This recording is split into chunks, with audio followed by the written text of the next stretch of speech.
Ini tuan-tuan, 1 dinar. Dinar merupakan shilling emas.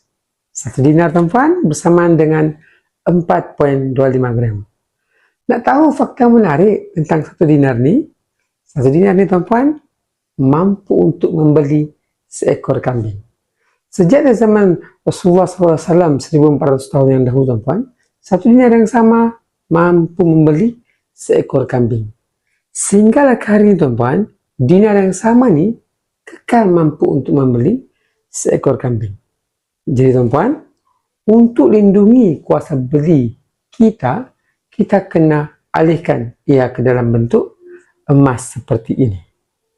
Nak mulakan 1 dinar seperti ini tuan-tuan, boleh DM saya dan boleh follow untuk info lebih lanjut tentang tabungan emas.